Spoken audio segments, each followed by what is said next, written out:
say he wandered into the woods with nothing but a sword and a song, and returned with fairy dust in his hair and a price on his name. This is the tale of Tamlane and the Tarot's Fool.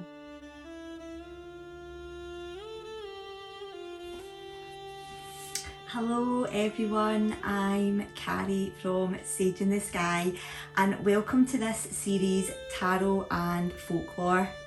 Each week we'll be travelling through each of the cards of the tarot with a lens of looking through them through myth, magic and all the old tales that still whisper through my land.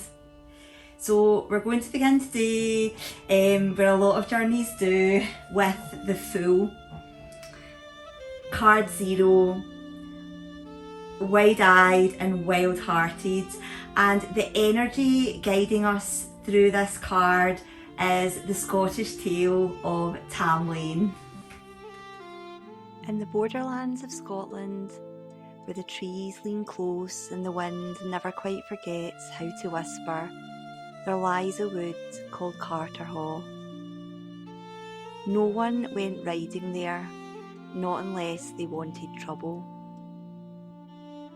The elders said the place was cursed, ruled by the Queen of Elfland and her eerie, gleaming court. Folk would vanish, time would twist, and should you pick a rose from within that glen, well, the Fae were known to watch those who touched their thorns. But Janet, the daughter of the local laird, was no soft-footed maiden content to be warned. She had fire in her veins and stubbornness in her bones, and so one morning she rode out alone, just her horse, and the rustling hush of the woods. At the heart of Carterhaugh stood a well, ancient and cold, ringed by wild roses.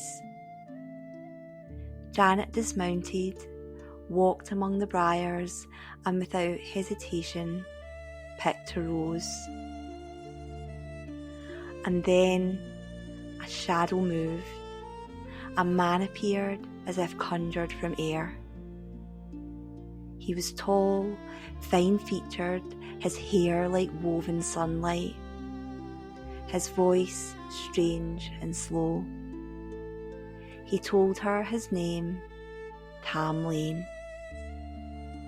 Once a mortal knight, he'd wandered too far and been caught by the Queen of Elfland herself. Now he served in her court, a pretty plaything, a prisoner cloaked in glamour.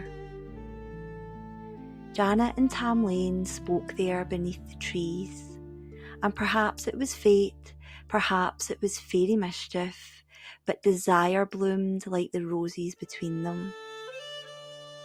What passed between them that day differs by the telling. Some say love, others say lust, others something stranger still. But what's certain is this: Janet left Carterhaugh no longer alone in body. Months later, her belly growing round, she returned, not to beg, but to claim answers. The villagers muttered, her father thundered, but Janet stood her ground. She would find Tamlane, and she would not be shamed for what her wild heart had chosen. She went again to the well, and again he appeared. This time the mask had slipped. Tamlane was afraid. He told her that on Samhain the fairy host would ride out, as they did every year, galloping through the mortal realm to pay their tithe to hell. A sacrifice was always required, a soul, and this year Tamlane feared it would be his. He told her, "If you love me, you must wait by Miles Cross on that night. As the fairy host rides past, I shall be among them. You'll know me by the white horse I ride, the star upon my brow. You must pull me down from the saddle and hold me fast, no matter what I turn into. And so on the eve of Samhain, Janet stood alone by the crossroads, cloak pulled tight, heart pounding like hooves in hard air. She heard them before she saw them. The thunder of riders, the bells of bridals, the music of another realm. The fairy court, resplendent and terrible, came riding through the dark. And then, there, the white steed, the star on his brow. Janet lunged, wrapping her arms around Tamlane's waist, pulling him from the saddle. He screamed and the glamour began. In her arms, he turned to fire, to a serpent, to a bear roaring and clawing, to a red-hot coal that scorched her skin. But she did not let go. She held on to love, to hope, to the part of her that had always known that the stories were real and that courage was not just for men with swords.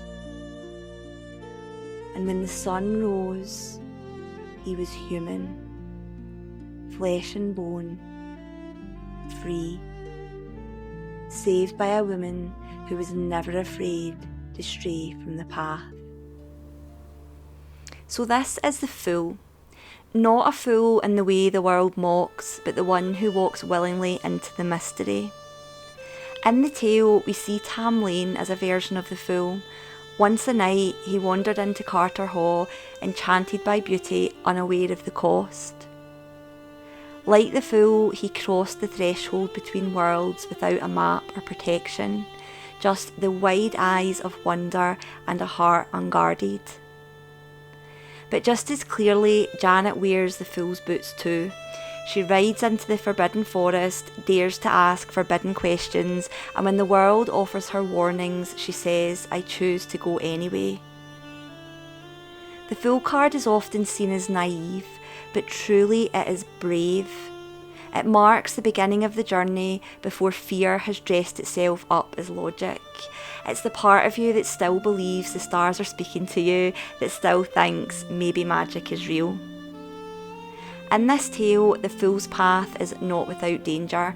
There are transformations, tests, the potential for being lost forever. But there's also freedom, there's truth, there's love. Not always romantic, but the fierce love of becoming who you really are, no matter what the world thinks. On a practical level, when the Fool appears in a reading, it might be asking, are you being called towards something new, even if it scares you? Is there something you want to leap toward, but feel foolish for wanting? The light side of this card is glorious, childlike trust, spontaneous joy, freedom from fear. But let's also look at the shadow side. Rash decisions, ignoring intuition, or following every impulse without discernment. The key is discernment without cynicism, wonder without recklessness, courage even when you know you might fall. The Fool reminds you that every great journey starts before you're ready. You don't need a full map, only trust in your feet and a sky full of signs. If the Fool has wandered into your life, ask yourself, where am I being called to trust the path, even if I can't see the whole map? Where might I be ignoring the risks or the wisdom in my excitement to start anew? Journal it, light a candle, or walk like Janet into a quiet forest and ask the wind what it knows. If you enjoyed this first tale on the tarot path, please make sure to subscribe. Next week we meet the magician and a legendary Scottish sorcerer who may have outwitted even the devil. And if you'd like to explore how the Fool is showing up in your own story, I offer intuitive tarot readings through the lens of shadow work and folklore. You'll find the link below.